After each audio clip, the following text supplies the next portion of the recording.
여러분, 지금 리플 커뮤니티는 축제 분위기입니다. SEC 소송 완전 승리, 200개 넘는 금융기관 파트너십, 국제송금 시장 진출, 모든 게 완벽해 보여요. 다들 이제 진짜 달에 간다고 말하죠. 하지만 여러분, 혹시 기억하시나요? 2017년을 말이에요. 그때도 지금과 똑같았습니다. 리플이 시가총액 3위까지 올라갔고 전 세계 은행들이 줄 서서 파트너십을 맺었어요. 언론에서는 리플이 스위프트를 대체할 것이라고 난리였죠. 그런데 그 다음에 뭐가 일어났나요? 7년간의 지옥이 시작됐습니다. 갑작스러운 언론 공격, SEC 소송, 거래소 상장 폐지. 리플은 한순간에 가짜 암호화폐가 되어버렸어요. 왜 그런 일이 벌어진 걸까요? 정말 리플에 문제가 있어서였을까요? 아닙니다. 누군가 의도적으로 리플을 짓밟았기 때문입니다. 그리고 지금 똑같은 패턴이 반복될 가능성이 있어요. 여러분이 이번엔 다르다고 생각하는 동안 그들은 이미 다음 수를 준비하고 있을지도 모릅니다. 그렇다면 우리는 어떻게 해야 할까요? 과거를 정확히 이해해야 합니다. 2017년에 무슨 일이 일어났는지, 누가 그 일을 벌였는지, 그리고 어떤 방법을 썼는지 말이에요. 그래야 이번에는 당하지 않을 수 있거든요. 2004년 어느 가을날부터 시작된 이야기를 들려드릴게요. 페이팔이라는 작은 결제 회사가 15억 달러에 매각되면서 6명의 젊은이들이 하루아침에 억만장자가 되었습니다. 일론 머스크, 피터 틸, 리드 호프만, 이들은 그 돈으로 실리콘밸리를 완전히 바꿔놓기 시작했어요. 그리고 2017년 리플이 그들의 계획에 위협이 되기 시작했을 때 정확히 무슨 일이 벌어졌는지 아세요? 첫 번째, 언론 조작이었습니다. 갑자기 모든 주요 언론에서 리플을 공격하기 시작했어요. 두 번째, 커뮤니티 분열이었습니다. 암호화폐 커뮤니티 내부에서 리플을 배척하는 분위기를 만들어냈죠. 세 번째, 거래소 압박이었습니다. 주요 거래소들에게 압력을 넣어서 리플 거래를 제한하도록 했어요. 그리고 마지막, SEC 소송이었습니다. 2020년 12월 22일 밤, SEC가 갑자기 리플을 증권이라고 주장하며 소송을 걸었죠. 그런데 여기서 가장 소름 끼치는 부분이 있어요. SEC 발표 30분 전부터 이미 대량 매도가 시작됐다는 사실입니다. 누군가 미리 알고 있었다는 뜻이죠. 그리고 바로 그날 밤 비트코인이 사상 최고가를 기록했어요. 우연일까요? 절대 아닙니다. 모든 게 계획된 일이었어요. 하지만 다행히 리플은 살아남았습니다. SEC 소송에서 완전히 승리했고 이제 다시 성장할 기회를 얻었어요. 그런데 여러분, 안심하기는 아직 이릅니다. 이들이 쉽게 포기할 사람들이 아니거든요. 분명히 새로운 방법을 생각하고 있을 겁니다. 리플의 성장을 막을 수 있는. 그렇기 때문에 우리는 적을 정확히 알아야 해요. 오늘 그 전체 이야기를 여러분께 들려드리겠습니다. 과거에 무슨 일이 일어났는지, 그들이 누구인지, 그리고 우리는 어떻게 대응해야 하는지, 역사를 모르는 자는 역사를 반복한다고 했습니다. 이번에는 절대 당하지 맙시다. 여러분, 리플이 과연 어디까지 오를 수 있을지 궁금하시죠? 오늘 제가 정말 충격적인 이야기를 해보겠습니다. 2020년 12월 22일 밤, 그날을 기억하십니까? XRP가 단 하루 만에 63% 폭락했습니다. 어떤 이들은 수천만 원의 자산이 증발했고 어떤 이들은 하루아침에 수억을 잃었습니다. 처음엔 시장이 미친 거라고 생각했습니다. 변동성이라고, 조정이라고 그렇게 믿었습니다. 하지만 이 사건을 5년간 추적한 결과 이건 어떤 이들의 치밀한 계획이었습니다. 리플 가격은 4년간 철저하게 짓눌려 있었습니다. 그리고 더 충격적인 건 2025년 8월 그 암살자가 다시 나타났다는 겁니다. 이번엔 더 큰 칼을 들고 더 강한 권력을 쥐고 더 야심찬 계획을 가지고 지금부터 제가 5년간 추적한 절대 공개되면 안 될 이야기를 시작하겠습니다. 먼저 타임라인부터 보시죠. 천천히 따라오십시오. 2020년 12월 22일 오후 9시 30분 SEC 의장 제이 클레이튼이 XRP 기소를 전격 발표합니다.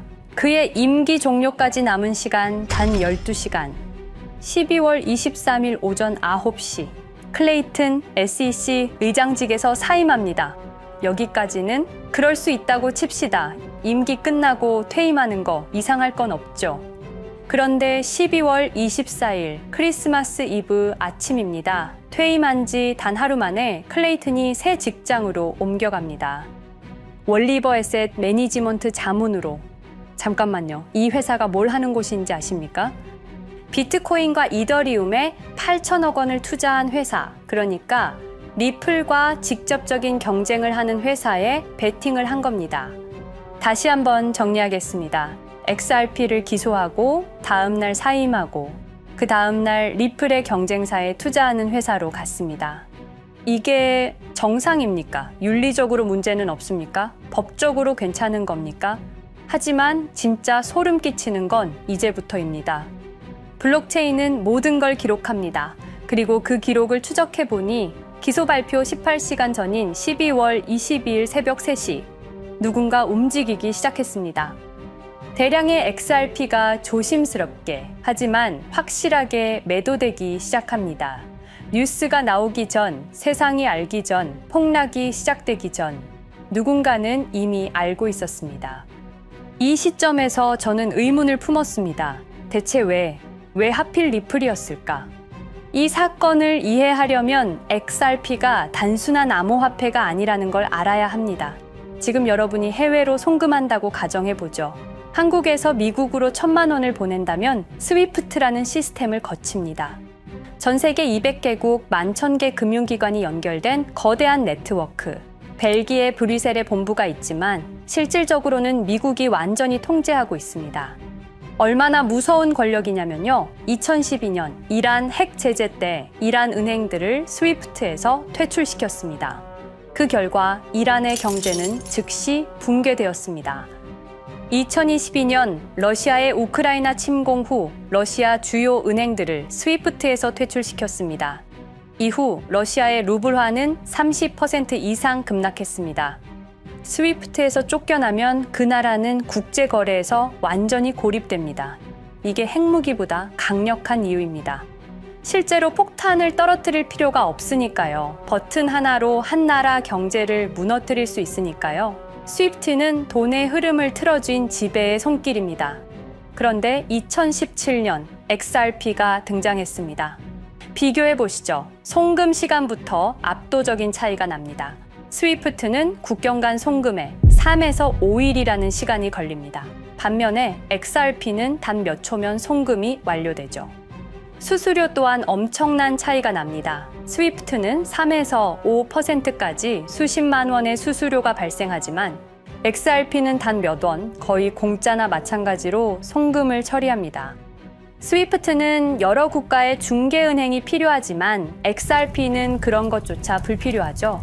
그리고 2017년부터 2019년까지 일본 SBI 그룹이 뱅크 오브 아메리카가 산탄데르 은행이 하나둘씩 리플과의 파트너십을 검토하기 시작했습니다. 총 200개 이상의 금융기관, 연간 200조 원 규모의 국제 송금 시장에서 XRP가 스위프트를 완전히 대체할 수 있다는 게 증명되는 순간, 바로 그때 누군가에게는 절체절명의 위기가 된 겁니다. XRP는 단순한 암호화폐가 아니었습니다. XRP는 미국이 전 세계를 통제하는 금융 무기에 대한 직접적인 도전이었습니다. 그래서 저는 추적하기 시작했습니다. 누가 XRP를 제거하려 했나? 처음엔 당연히 정부를 의심했습니다. SEC니까요. 미국 정부 기관이니까요. 그 다음엔 월스트리트를 의심했습니다. 은행들이 위협을 느꼈을 거라고 생각했죠. 그런데 조사를 하면 할수록 이상했습니다. 모든 흔적이 전혀 예상치 못한 곳을 가리키고 있었습니다. 실리콘밸리, 뉴욕이 아니라 샌프란시스코, 월스트리트가 아니라 테크 기업들, 혁신과 자유의 상징이라던 바로 그곳 말입니다. 2002년 10월 3일로 돌아가 보겠습니다. 페이팔이 이베이에 15억 달러에 매각됩니다. 그날 50명의 직원이 퇴사합니다. 보통 회사라면 뿔뿔이 흩어지겠죠. 각자 길을 가고 연락도 끊기고, 그런데 이들은 달랐습니다. 그들은 네트워크를 만들었습니다. 서로의 회사에 투자하고 서로를 임원으로 영입하고 서로의 성공을 발판 삼아 더 크게 성장하고 20년이 지난 지금 그들이 창업하거나 투자한 기업들의 시가총액을 합치면 우리나라의 GDP보다 큽니다. 2007년 포춘지가 이들에게 특별한 이름을 붙였습니다. 페이팔 마피아. 당시엔 실리콘밸리 성공 신화로 보도됐죠. 아름다운 동료의 혁신가들의 연대, 그런 이야기들. 하지만 2025년 지금 우리는 다르게 보게 됩니다. 핵심 인물들을 하나씩 보시죠. 피터 틸, 1998년 페이팔 공동 창업, 2002년 억만장자 등극, 2003년 그는 새로운 게임을 시작합니다. 팔란티어, 9.11 테러 직후였습니다. 미국은 공포에 떨고 있었죠. 피터 틸이 말했습니다. 우리의 사기 탐지 기술을 국가안보에 사용할 수 있습니다. 그리고 CIA의 벤처 펀드 인큐텔로부터 투자를 받습니다. 20년 후 지금 FBI의 핵심 시스템도, CIA의 데이터 분석 시스템도, 국방부의 작전 시스템도, 국토안보부의 전산망까지도 미국 정부의 모든 데이터는 피터 틸의 회사를 거칩니다. 하지만 피터 틸의 진짜 권력은 정치에서 나옵니다. 2022년 JD 벤스라는 젊은 오하이오 출신 정치 신인이 상원의원 선거에 출마합니다. 우리에게는 러스트벨트의 가난한 백인 집안 출신으로 알려져 있고 힐빌리의 노래의 저자로 유명세를 타기 시작했습니다. 피터 틸이 움직입니다. 1,500만 달러, 우리 돈으로 약 200억 원을 이 젊은이에게 쏟아붓습니다. 벤스 당선. 2024년 7월 플로리다 마러라고 피터 틸이 트럼프를 찾아갑니다. 대화의 내용은 단 하나. 제가 추천하고 싶은 부통령 후보가 있습니다. 2025년 1월 20일 JD 벤스 미국 48대 부통령 취임. 페이팔 마피아가 백악관에 발을 들여놓은 역사적 순간입니다. 그리고 벤스뿐만이 아니었습니다. 일론 머스크, 여러분이 잘 아시는 그 일론 머스크 말입니다. 테슬라, 스페이스X의 CEO, 2024년 대선에 4,300억 원을 기부합니다. 트럼프 최대 후원자, 그리고 트럼프 2기 행정부에서 정부 효율부 DOJ 수장으로 임명됩니다. 연방정부 전체의 예산을 삭감할 권한, 그의 시장 조작 능력은 이미 증명됐죠. 2021년 5월 트윗 한 줄로 비트코인을 폭락시킨 후 뒤로는 더 싸게 매집했습니다. 데이비드 sak스, 백악관 AI 암호화폐 차르, 모든 AI 정책과 암호화폐 정책의 최종 결정권자, 페이팔의 전 COO. 미국의 암호화폐 정책 최종 결정권을 페이팔 마피아가 쥔 겁니다. 그리고 한 명 더, 여러분이 잘 모르는 이름이지만 아주 중요한 인물입니다. 제드 맥켈럽, XRP 공동 창업자, 2013년 리플을 나옵니다. 그리고 스텔라루멘이라는 경쟁 코인을 출시합니다. 그가 가진 XRP는 90억 개, 2022년까지 전부 매도합니다. 무려 4조 2천억 원이라는 천문학적인 수익을 기록했습니다. 그런데 기묘한 일이 벌어집니다. 2025년 6월 페이팔의 스테이블 코인 페이팔 USD가 스텔라루멘 체인으로 확장을 발표합니다. 리플의 배신자가 만든 플랫폼으로. 우연일까요? 그리고 저는 결정적 증거를 찾았습니다. 2025년 초 내부 고발자가 나타납니다. 월리버 에셋 매니지먼트. 기억하시죠? 제이 클레이튼이 XRP 기소 다음 날 합류한 바로 그 회사. 그 회사의 내부 문서가 유출됩니다. 공개된 투자 내역은 이랬습니다. 비트코인에 우리 돈 5천억 원, 이더리움에는 3천억 원이 투자금 명목으로 지출되었습니다. 이 돈들이 향한 곳은 모두 리플의 경쟁사들이었습니다. 그리고 충격적인 숨겨진 투자 내역. 스텔라루멘에는 700억 원을, 팔란티어의 주식에 1조 6천억 원. 금액이 비공개된 투자금은 페이팔의 페이팔 USD로 향했습니다. 잠깐, 스텔라루멘, 제드 맥켈럽의 코인, 팔란티어, 피터 틸의 회사, 페이팔 USD, 페이팔의 스테이블 코인. 제이 클레이튼이 SEC를 나오자마자 들어갔던 월리버 에셋 매니지먼트를 통해서 팔란티어, 스텔라루멘, 페이팔로 흘러 들어간 것입니다. 모든 것이 연결됩니다. 모든 것이 한 곳을 가리킵니다. 이건 우연이 아닙니다. 리플과 SEC의 소송전은 거대한 연극이었던 것입니다. 모든 게 페이팔 마피아들의 계획이었던 겁니다. 이제 전체 그림이 보입니다. 페이팔 마피아의 리플 제거 작전, 이제 전부 재구성할 수 있습니다. 제드 맥켈럽이 XRP 공동 창업자로 참여하여 핵심 기술을 습득. 2013년 의도적으로 갈등을 벌인 후 퇴사. 그것도 90억 개의 XRP를 보유한 채로 말이죠. 시한폭탄을 설치한 겁니다.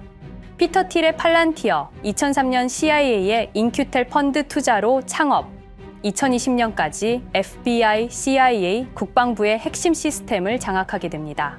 미국 정부 전체를 들여다볼 수 있게 된 겁니다. 2018년 6월, 우리 모두가 아는 바로 그 SEC 기업금융국장 윌리엄 힌먼의 발언. 이더리움은 증권이 아니다. 의도적으로 리플의 가격만 억누르려던 치밀한 계획이었습니다. 제이 클레이튼, 임기 12시간을 남기고 리플을 기소. 사임 이후에는 곧바로 리플의 경쟁사에 투자를 하는 회사의 자문으로 합류. 그야말로 치명타를 먹인 셈이죠. 2023년 8월, 페이팔은 페이팔 USD라는 스테이블 코인을 출시합니다. 그리고 2025년 6월에는 스텔라룸앤 메인넷으로의 확장을 발표했습니다. 제드 맥켈럽은 XRP를 매도한 자금으로 스텔라룸앤을 개발하게 됐죠. XRP를 대체할 완벽한 준비를 한 겁니다. 트럼프 2기 행정부 출범으로 페이팔 마피아들의 계획이 완성 단계에 접어듭니다. JD 벤스는 부통령으로, 일론 머스크는 정부 효율부 수장으로, 데이비드 sak스는 AI 암호화폐 총책임자로, 피터 틸은 트럼프 인수위의 공동의장 자리에 오릅니다. 페이스북의 모회사인 메타의 로비 비용을 보면 확실히 알 수 있습니다. 2024년 로비 비용으로 역대 최고 금액인 약 2,400억 달러를 지출했습니다. 로비스트 수도 2016년에는 31명에 불과했지만 2024년에는 의원 8명당 1명 꼴인 65명으로 늘어났죠. 정치 권력을 장악하기 위한 그들의 야욕이 그대로 드러나는 부분입니다. 데이비드 sak스, 백악관 입성 후 단 2주 만에 리플이 수년간 워싱턴에 배치한 로비스트들을 전원 축출했습니다. 겉보기에는 이해관계 충돌이라는 명분을 내세웠지만 실제로는 경쟁 세력을 제거하려는 목적이었습니다. 리플의 스피커 역할을 할 마지막 정치적 통로마저 차단이 된 겁니다. 완벽한 계획이었습니다. 그런데 SEC와 리플의 소송전에서 그들이 예상치 못한 일이 벌어집니다. 2023년 7월 아날리사 토레스 판사의 판결. XRP 자체는 증권이 아니다. SEC는 즉시 항소했고 리플도 여기에 부분적으로 항소를 하게 되죠. 법정 공방은 끝이 어딘지도 모르게 이어졌습니다. 그리고 2025년 8월 놀랍게도 양측 모두 항소를 취하합니다. 5년 동안의 전쟁이 드디어 끝이 나게 된 순간이었습니다. 리플은 승리했습니다. XRP 가격은 무려 5,000원에 근접하게 상승했고 수많은 자산 운용사들의 XRP, ETF 신청 물결이 이어졌습니다. 그리고 리플은 히든로드를 12억 5천만 달러의 인수, 리플 프라임이라는 이름으로 새롭게 출범시켰습니다. 스테이블 코인 리플 USD는 출시 1년 만에 시가총액 10억 달러를 돌파하는 기염을 토합니다. 현재 리플의 기업 가치는 400억 달러 이상으로 평가받고 있습니다. XRP는 죽지 않았습니다. 5년 동안 억눌렸던 것이 폭발적으로 성장하기 시작합니다. 투자자들이 돌아오고 은행들이 재접촉하고 파트너십들이 재개되고 우리가 이긴 건가? 정의가 승리한 건가? 아니었습니다. 2025년 8월 18일 XRP 승리 발표 불과 10일 후 뉴스가 터집니다. 제이 클레이튼 맨해튼 연방검사로 정식 임명. 5년 전 XRP를 기소했던 바로 그 사람. 이번엔 연방검사로 돌아왔습니다. 월스트리트의 보안관이라 불리는 미국에서 가장 강력한 검사직. 형사 기소권, 월스트리트 전체 감시 권한, 금융범죄 수사 총괄. 더 큰 칼을 들고 돌아온 겁니다. 그리고 2025년 11월 트럼프 대통령의 발표. 제이 클레이튼을 앱스타인 사건 수사 책임자로 임명합니다. 잠깐, 왜 하필 클레이튼일까요? 왜 XRP 소송이 끝나자마자일까요? 왜 지금일까요? 그리고 그는 다음엔 누구를 조준할까요? 리플은 부활했습니다. 하지만 페이팔 마피아는 멈추지 않았습니다. 2025년 상반기, 이상한 패턴들이 포착되기 시작합니다. 일론 머스크의 행동이 변합니다. xAI에 추가 투자가 급증했고 테슬라 AI 개발에 급가속을 하기 시작했습니다. 그리고 이상하게도 특정 AI 기술에 대한 공격적 언급이 증가했습니다. 일론 머스크답지 않았습니다. 그리고 2025년 3월 한 AI 코인의 공식 계정이 일론 머스크의 X라는 플랫폼에서 갑자기 사라집니다. 노출 제한을 당했고 광고 계정들도 정지가 됐습니다. 특정 코인에 관련한 영상들이 전부 삭제되었습니다. 왜일까요? 이 코인에는 특징이 있습니다. 진짜 AGI 구현 가능한 탈중앙화, AI 네트워크로 평가받고 있는데 초당 수십억 단위의 연산 처리가 가능한 정도입니다. 수백만 개의 노드가 연결된 분산 뉴럴 네트워크, 이건 테슬라도 구현하지 못했습니다. 메타도 구현하지 못했습니다.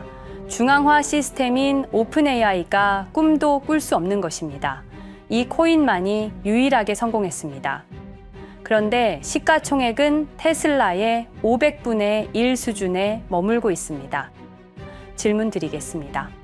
이렇게 혁신적인 기술인데 왜 플랫폼에서 차단을 당하고 검색조차 되지 않으며 알고리즘에서 철저하게 배제당하고 가격은 또 왜 이렇게 낮은 걸까요?